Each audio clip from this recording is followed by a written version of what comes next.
네, 오늘은 본문을 중심으로 해서 여호와께서 내게 기름을 부으사, 여호와께서 내게 기름을 부으사라는 제목으로 하나님 말씀을 나누기를 원합니다. 지난 시간 우리는 사울을 이스라엘의 왕으로 세우시기 위해서 행하신 하나님의 오묘하신 섭리에 대해서 알아보았습니다. 먼저 하나님께서는 사울의 가족으로 하여금 암나귀를 잃어버리게 하셨죠. 그리고 사울로 하여금 이 암나귀를 찾는 여정 가운데 또 선지자 사무엘을 만나게 하시는 그런 역사를 하셨습니다. 그리고 그 이후에 이제 사무엘이 말을 하죠. 네 마음속에 있는 사소한 것들, 즉 작은 일들. 그래서 이걸로 이제 예비된 그 암나귀를 찾는 일을 너의 마음을 쓰지 말고 이제 더 큰 일, 즉 앞으로 너가 다스리게 될 하나님의 나라인 이스라엘과 이스라엘 백성들을 마음에 품는 더 큰 마음을 품을 것을 알려주었음을 우리가 알아보았습니다. 그래서 그러하여금 마땅히 이스라엘이 사모하는 자, 즉 이스라엘의 보배가 되어야 함을 알려준 것이었습니다. 그러나 오늘 본문에 보면 사무엘의 이러한 노력에도 불구하고 사울은 여전히 그 마음이 이렇게 확정되지 아니하고 또 완전히 또 그런 마음으로 변화되지는 않은 것임을 우리가 알 수가 있습니다. 그래서 사무엘과 사울의 대화는 산당을 내려와서도 계속해서 진행이 된 것이었습니다. 본문 9장 25절에 보면 그들이 산당에서 내려 성읍에 들어가서는 사무엘이 사울과 함께 지붕에서 담화하고 라고 기록을 하고 있습니다. 아마도 여기서 사무엘은 왕을 세워주기를 원하는 이스라엘 백성들의 열망, 그리고 그러한 열망의 동기, 그리고 그에 대한 하나님의 허락하심과 관련된 모든 말들을 다 했을 것이라고 추측할 수 있습니다. 지난번에도 알아보았듯이 사울은 사무엘의 얼굴도 모를 정도로 공적인 일에는 거의 관심을 가지지 않은 채 그냥 고향에서 한적한 삶을 살고 있는 자였습니다. 그렇기 때문에 사무엘은 지금까지 일어났던 모든 서사를 다 사울에게 알려주면서 하나님께서 왕으로 택하신 자가 바로 너다라고 말을 하면서 그를 납득시키고자 했을 것입니다. 그러나 26절에 나오는 사무엘이 한 말, 즉 일어나라 내가 너를 보내리라 라는 말의 뉘앙스를 우리가 한번 가만히 살펴보면 여전히 사울은 사무엘과 많은 대화를 했음에도 불구하고 여전히 자기가 왕이 되어야 한다, 왕이 될 것이다 라는 사실에 확신을 가지지 못하고 긴가민가 했었음을 우리가 추측해 볼 수가 있습니다. 그랬기에 사무엘은 만족스럽진 않지만 그래도 보내주겠다라는 식으로 말을 한 것이었습니다. 그러면서 사무엘은 그에게 이 모든 일이 하나님으로부터 임한 것이라는 것을 말이 아닌 보여지는 증거로 알려주고자 했습니다. 그래서 27절에 보면 사무엘은 사울의 사환을 먼저 보냅니다. 무슨 이유에서인지 어쨌든 둘만 있는 환경을 조성하려고 했던 것이었죠. 그리고 그런 이후에 너는 이제 잠깐 서 있으라, 내가 하나님의 말씀을 내게 들려주리라 라고 말을 합니다. 그리고 서 있는 사울에게 사무엘은 앉으라고 한 다음에 기름병을 가져다가 그의 머리에 붓고 입을 맞춥니다. 그리고 여호와께서 내게 기름을 부으사 그의 기업의 지도자로 삼지 아니하셨느냐라고 말을 합니다. 성도 여러분, 사무엘이 본문에서 사울에게 기름을 붓기 전까지 구약에서 유일하게 기름을 부음 받은 사람은 누구였을까요? 제사장밖에 없었습니다. 그리고 그 외에 여러 성구들, 그리고 성막 도구들에만 이렇게 기름이 부어졌었습니다. 따라서 이 상황에서 사울이 기름 부음을 받은 것은 그로부터 시작되는 이 왕정제도, 이 왕정제도가 제사장 제도와 더불어서 하나님께로부터 유래한 거룩한 제도임을 암시한다라고 우리가 볼 수가 있는 것입니다.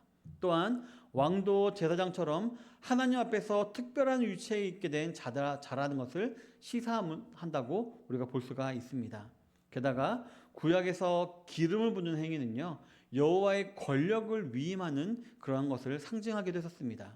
더 나아가 사무엘이 사울에게 입을 맞추었다라는 것 역시 이제 그동안 이스라엘을 다스리고 판단했던 이 사무엘의 권위가 이제 사울에게 넘어간다. 즉 사무엘도 이런 권력 이양을 인정한다라는 그런 의미가 담겨 있고요. 하나님의 뜻에 동의를 한다라는 그런 의미도 담겨 있는 것이었습니다. 즉 이처럼 사무엘은 여전히 의심하고 있는 사울에게 들려지는 하나님의 말씀과 더불어서 보여지는 하나님의 말씀도 전했던 것이었습니다. 여기까지만 해도 이미 사울에게는 충분한 증거가 있었을 것이다라고 우리가 생각할 수가 있을 것입니다. 하지만 사울은 여전히 긴가민가했던 것 같습니다. 그래서인지 하나님께서는 사무엘을 통해 사울에게 세 가지 징조를 더 보여주겠다라고 말씀하십니다. 첫 번째 징조는 2절에 기록되어 있듯이 라헬의 무덤 근처에서 나귀를 찾았다라는 소식을 전하는 두 사람을 만나게 될 것이다 라고 알려주고 있습니다. 지난 시간에도 알아보았듯이 하나님의 섭리로 암나귀를 찾는다라는 것은 이제 사소한 일들은 다 하나님께서 처리하실 것이니 너는 이제 민족의 지도자로서 큰 일에 마음을 두라라는 그런 의미였다라고 우리가 알아보았습니다. 그래서 이 사실을 하나님께서는 한 번 더 사울에게 말씀하시는 것이라고 볼 수가 있을 것입니다. 게다가 이 두 사람이 나귀를 찾은 장소가 라헬의 묘실이라는 것도 약간 의미심장한데요. 아시다시피 라헬은 야곱으로부터 두 명의 아들을 낳았는데 바로 요셉과 베냐민이었습니다. 그리고 사울은 베냐민 지파였습니다. 게다가 라헬은 베냐민을 낳다가 죽었죠. 따라서 하나님께서는 사울에게 네가 앞으로 내 백성을 다스리는 이 일을 할 때에는, 즉 왕의 직분을 감당할 때에는 이처럼 죽기를 각오하는 희생적인 마음으로 이 일을 감당해야 한다라고 말하는 것이라고도 볼 수가 있는 것이었습니다. 두 번째 징조는 3절부터 4절에 기록되어 있듯이 다볼 상수리 나무에 사울이 이르게 되면 베델로 예배를 드리러 올라가는 세 사람을 만나게 될 것이고 그들 중에 한 사람이 너에게 빵 2덩이를 줄 것이다 라는 것이었습니다.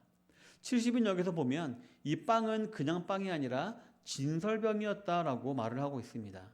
이 진설병은 어떤 빵이었나요? 어떤 떡이었나요? 성전에 놓여지는 거룩한 빵으로서 거룩한 일에 사용되는 그런 빵이었습니다. 그래서 이러한 빵을 준다는 사실은 사울이 감당해야 될 이 왕의 직분 역시 거룩히 구별되어 감당해야 되는 그런 귀한 직분이라는 사실을 말하는 것이라고 볼 수가 있는 것입니다. 그러나 만약 이 빵이 그냥 평범한 빵이라면 앞으로 그는 백성들이 제공하는 음식으로 먹고 살아가게 될 것이다라는 것을 암시하는 것이라고도 볼 수가 있다고 합니다. 세 번째 징조는 5절부터 6절에 기록되어 있듯이 그가 하나님의 산에 이르렀을 때 그는 여호와의 영이 임하는 것을 경험하게 되어 새 사람이 될 것이다라고 말하는 것이었습니다. 여기서 나오는 하나님의 산이 어디인지는 정확히 알 수가 없는데요. 그래서 다른 성경에서도 보면은 이 산은 그냥 기브아 엘로힘이라는 말로 설명하고 있습니다. 즉 고유명사, 즉 하나님의 산이라는 고유명사로 그저 이 산을 표현하고 있는 것을 볼 수가 있습니다. 그런데 이곳이 어디일까? 오늘 본문을 한번 우리가 기준으로 해서 유추를 해본다면은 먼저 이곳은 블레셋에 영문이 있는 곳이다 라고 했습니다. 이 말은 어떤 말일까요? 분명히 이전에 성경 기록했습니다. 사무엘 덕분에 블레셋이 다시는 가나안 땅을 침범하지 않았다라고 했습니다. 그런데 이제 사울이 왕이 될 때쯤 해가지고 이제 블레셋이 침공을 한 것이었는데요. 어쨌든 이렇게 블레셋이 침공을 하여 블레셋의 영문이 있었다라는 것은 이곳이 바로 블레셋과 이 베냐민 땅 경계 지역쯤이 있을 것이다라고 우리가 유추해 볼 수가 있을 것입니다. 그리고 그 사실은 이 지역이 군사적인 요충지였다라는 것을 우리가 알아볼 수가 있습니다. 게다가 그곳은 선지자의 무리가 기거하는 산당이 있는 곳이다라고도 했습니다. 위에 보면 이곳에서 선지자의 무리가 비파와 수금과 소고와 저와 이런 것들을 앞세우고 예언하면서 내려와서 사울을 영접할 것이고 사울도 이제 여호와의 영을 이렇게 임함을 받게 되어 가지고 함께 예언하고 새 사람이 될 것이다라는 기록이 기록되어 있는데요.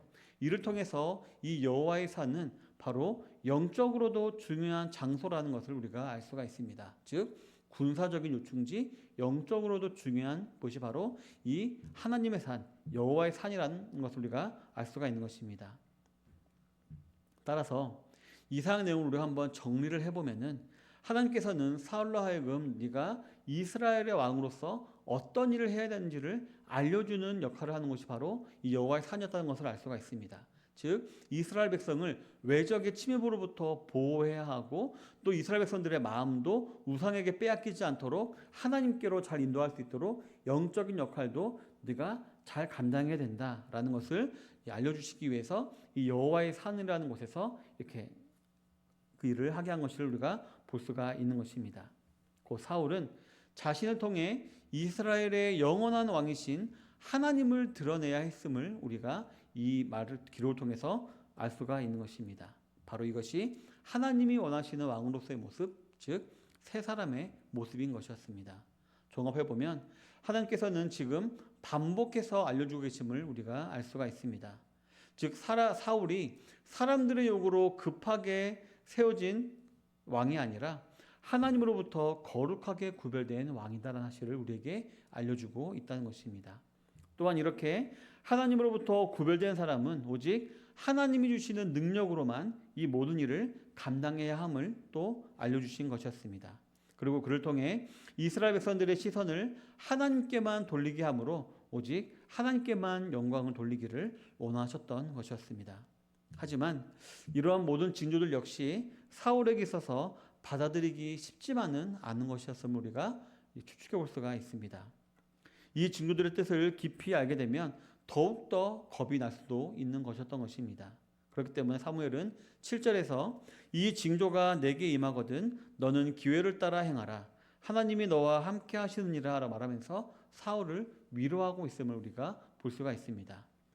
하나님께서는 분명히 섭리 가운데 다 이루어 주실 것이니 이를 순수하게 받아들이고 이 징조가 다 이루어지면 너는 그 기회를 따라 그냥 행동하면 된다라고 이렇게 사울을 위로해 준 것이었습니다.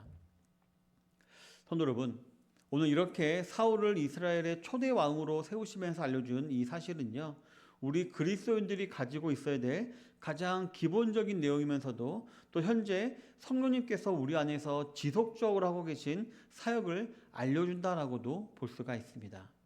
베드로전서 2장 9절에도 기록되어 있듯이 저와 여러분들은 우리를 어두운 데에서 불러내셔서 기이한 빛에 들어가게 하시니 즉 하나님의 아름다운 덕을 선포하기 위해서 택한 족속이요 왕같은 제사장이요 거룩한 나라요 하나님의 소유가 된 백성입니다. 즉 우리도 영적으로 기름 부음을 받아 구별된 하나님 나라의 백성이다라는 것입니다.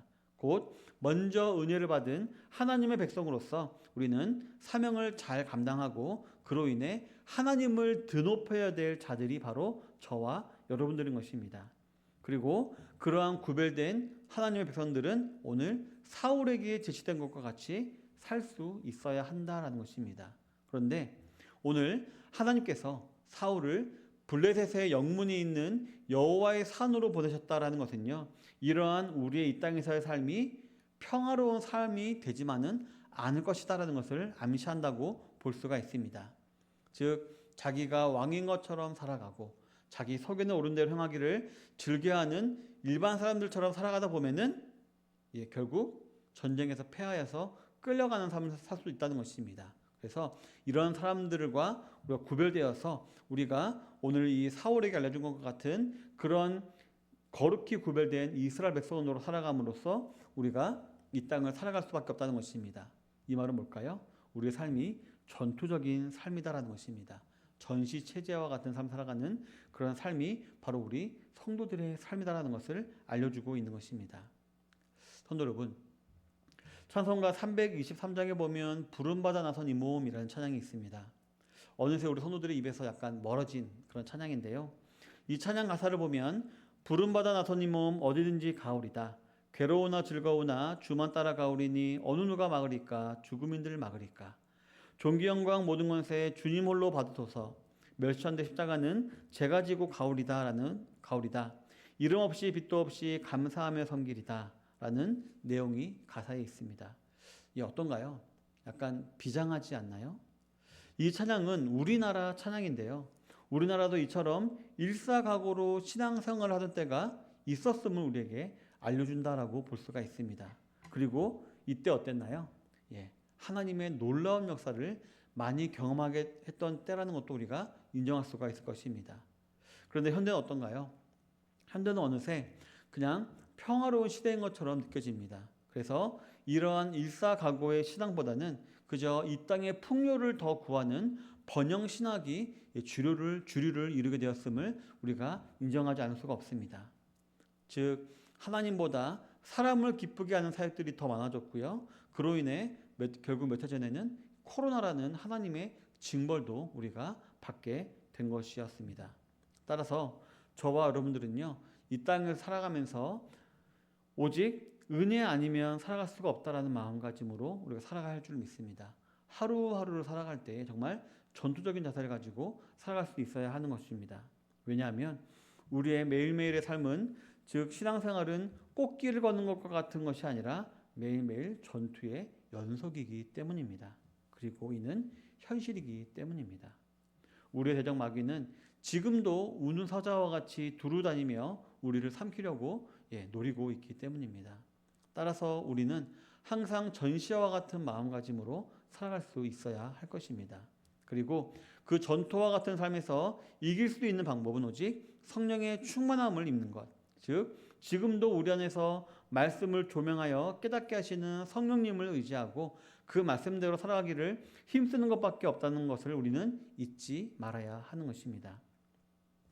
하나님께서 사울을 왕으로 세우시면서 반복적으로 강조했던 왕의 역할, 즉 대적과의 전투, 그리고 하나님의 영을 힘입어야 한다는 사실, 이 두 가지 사실을 잘 묵상하심으로 말미암아 건강한 신앙생활을 여기 나가시는 모든 속초 선양의 성도님들이 되시기를 바라겠습니다.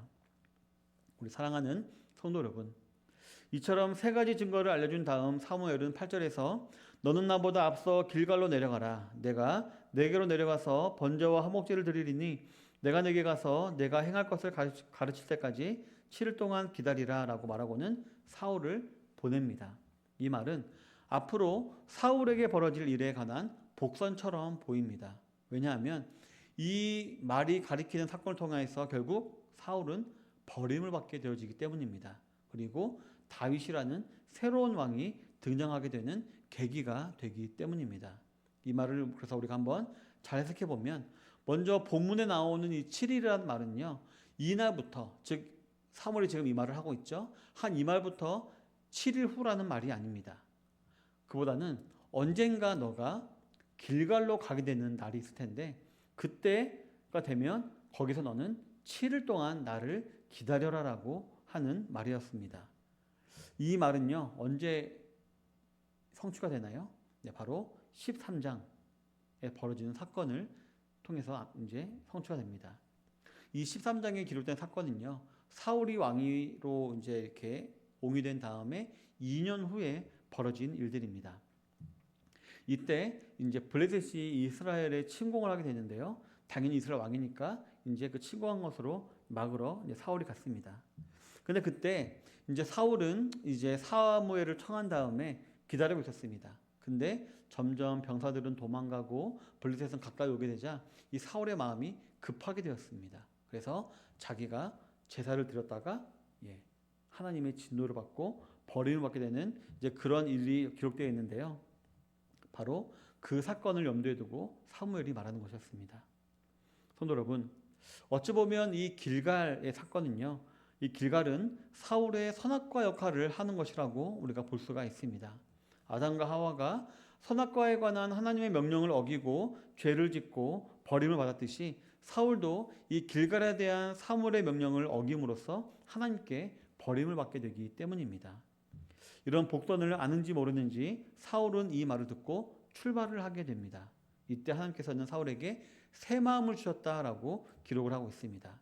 여기서 말하는 새 마음이란 여호와의 영을 의미하는 것이 아니라 암나기로 대표되는 사소한 것과 자신에게 국한된 사소한 일들에만 신경 쓰던 마음이 이제 이스라엘 전체로 향하게 된 변화된 마음을 말하는 것입니다. 이제 사울에게도 조금이나마 변화의 징조가 보인 것이라고 볼 수가 있는 것입니다. 그리고 그럴 때 하나님께서는 친히 그에게 말한 모든 징조가 이루어지게 하셨던 것이었습니다. 우선 성경은요, 첫 번째 징조와 두 번째 징조에 대한 언급은 하고 있지 않습니다. 그저 세 번째 징조만을 설명하고 있는데요. 사울이 여호와의 산에 이르렀을 때 마침 내려오고 있는 선지자 무리를 만나게 됩니다. 그리고 그때 하나님의 영이 사울에게 크게 임하게 됩니다. 그래서 사울도 그곳에서 그들과 함께 예언을 하게 된 것이었습니다. 그러자 그런 모습을 본 마을 사람들은 놀라게 됩니다. 그리고 기스의 아들에게 무슨 일이 일어났느냐? 사울도 선지자들 중에 있느냐? 그들의 아버지가 누구냐라고 말을 합니다. 이 말은 나중에는 사울을 조롱하는 말로 사용되기도 했는데요. 하지만 이 당시만큼은 동네 사람들 입장에서 사울이 선지자처럼 예언을 하는 것을 믿을 수 없었다. 즉 놀랍게 여겼다라는 표현으로 지금 이 말을 하고 있는 것이었습니다. 그러나 이 사건은 이스라엘 사람들로 하여금 또 사울이 하나님으로부터 왕으로 세우심을 입었다는 사실을 입증하기 위한 그런 용도로도 사용이 되었습니다. 즉 사울이 왕이 된 것은 그가 스스로 나서서 된 것이 아니라 하나님께서 잠시나마 그에게 강력하게 임하셔서 그를 이스라엘의 왕으로 세우셨음을 증거했다는 것입니다. 하나님께서 공개적으로 이제 사울을 왕으로 세우셨다는 것을 알리기 위해서 영이 임하고 예언을 하게 했다라는 것입니다. 성도 여러분, 앞에서도 말씀드렸듯이 사울은 사무엘의 말을 완전히 이해하지는 못했을 것입니다. 하지만 그러함에도 그는 사무엘의 말을 듣고 순종하려 마음을 먹고 사무엘을 떠나 출발했습니다. 그러자 그때 하나님께서 새 마음을 그에게 주셨다라고 했습니다. 이 새 마음이란 앞에서도 말씀드렸듯이 하나님 나라의 백성을 위하고 하나님의 영광을 위하는 생각으로 가득 찬 그 마음을 말합니다. 사울이 완전한 이해를 하기 위해 노력을 하고 연구를 하고 훈련을 한 것이 아니라 그저 순종하려는 마음을 먹자마자 하나님께서는 그의 마음을 이렇게 새롭게 해주셨던 것이었습니다. 그리고 결국 그 모든 징조를 응하게 해주시고 하나님의 영이 임하여 예언하게 하심으로 모든 이스라엘 백성들에게 사울이 하나님의 선택을 받은 왕이라는 것을 알리는 그런 역할을 했던 것이었습니다. 하나님이 결국 사울을 높여주신 것이었습니다. 성도 여러분, 앞에서 제가 우리 성도들은 이 땅에서 전투를 하는 마음으로 살아가야 한다라고 말씀을 드렸습니다. 그런데 그러한 삶은 솔직히 말해서 구체적으로 어떻게 살라는 것인지 잘 모르겠는 뜬구름 잡는 식의 말로 들릴 수가 있습니다. 그리고 이렇게 전투적인 자세로 말씀을 의지하며 살아가는 것이 마냥 힘들 것만 같다라는 생각이 들기도 하고 굳이 이렇게 살아가야 하나라는 의심이 생길 수도 있는 것이었습니다. 그래서 곧 이러한 우리의 마음을 잘 아시는 하나님께서는 곧바로 사울을 통해서 우리에게 말씀하고 계십니다. 우리가 구체적으로 무슨 말인지 몰라도 하나님 말씀에 순종하려는 마음만 먹기만 하면 하나님께서 사울에게 새 마음을 주셨듯이 신비한 섭리로 우리의 상황과 환경을 인도하시고 우리의 입에서 예언의 말씀, 즉 복음을 전파하게 하신다라는 것입니다. 그리고 그를 통해 하나님께서 자신의 계획을 이루어 가시는 것입니다. 따라서 저와 여러분들에게 필요한 것은 능력이 아니라 순종하는 마음임을 알 수가 있을 것입니다. 왕같은 제사장으로서 하나님 나라의 소유된 백성으로서 구별된 삶을 살아야 한다는 말씀에 순종하려는 마음을 가지면 하나님이 능력도 주시고 지혜도 주셔서 하나님 나라의 백성답게 거룩한 삶을 살 수 있도록 해 주신다라는 것입니다. 사무엘상 15장 22절에서 사무엘은 여호와께서 번제와 다른 제사를 그의 목소리 청종하는 것을 좋아하심과 같이 좋아하시겠나이까? 순종이 제사보다 낫고 듣는 것이 순양의 기름보다 나으니라고 이렇게 말을 했습니다. 또한 로마서 6장 16절에서 바울은 혹은 죄의 종으로 사망에 이르고 혹은 순종의 종으로 의에 이르느니라 라고 했습니다. 내 마음대로 행하고자 했던 옛 마음에서 항상 주님의 말씀에 순종하고자 하는 새 마음으로 변화를 받아 하나님을 기쁘시게 하는 모든 성도님들이 다 되시기를 바라겠습니다. 그리고 그리하여 하나님의 의에 이르시는 모든 성도님들이 다 되시기를 바라겠습니다. 그리고 그를 통해 항상 승리하며 하나님께 귀히 쓰임을 받고 하나님을 높이 드러내시는 모든 성도님들이 되시기를 주님의 이름으로 축원합니다. 아멘. 이 시간 다 같이 기도하도록 하겠습니다. 그리스도인임에도 불구하고 이 땅에 썩어질 것을 구하는 어리석은 성도가 아니라 성령을 의지하여 항상 말씀에 깨어있는 전투적인 자세로 거룩을 추구하는 삶을 살게 하소서 기도하겠습니다. 또 하나님과 하나님 말씀에 대한 신뢰로 항상 순종케 하시고 그로 인한 새 마음을 가지고 하나님께 귀 쓰임 받아 하나님을 높이는 삶을 살게 하소서 다 같이 기도하도록 하겠습니다. 기도하겠습니다.